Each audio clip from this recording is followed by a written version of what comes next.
Sir மாந்தி பற்றி நிறைய பேர் பார்ப்பீங்க. இந்த இடத்துல மாந்தி இருந்தா என்னென்ன ப்ராப்ளம்ன்றத நமக்கு சொல்லிடுவாங்க. ஆனா மாந்தியால நன்மை நடக்குமா? கண்டிப்பா நடக்கும்.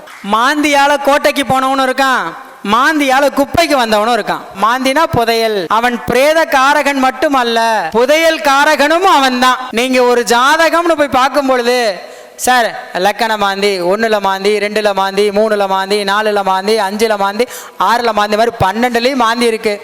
ஏன்னா என் ஜாதகத்தில் 5ல் இருக்கு சார். 5ல் இருக்குன்னா பூர்வ புண்ணியத்தில் மாந்தி இருக்காப்பா, ஐயோ பிரேத சாபமப்பா, பிரித்து சோசம்பா. அதை காட்டி இன்னொரு பியூட்டி இருக்கு.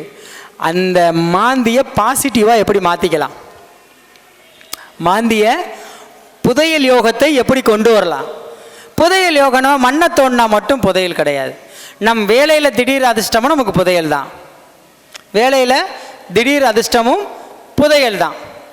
ஆனால் இந்த மாந்தியை பாசிட்டிவாக மாற்றுறது, பிரேதங்களை எடுத்து அடக்கம் பண்ணுறனால மட்டும் பாசிட்டிவாக மாறாது. பிரேதங்களை எடுத்து அடக்கம் பண்ணுறனால பாசிட்டிவாக மாறாது. அருங்காட்சியகத்தில் இருக்கக்கூடிய புதையல் பொருட்களை நீங்கள் பார்க்க சென்றாலே மாந்தி உங்களுக்கு புதையல் வாய்ப்பை கொடுத்துருவார்.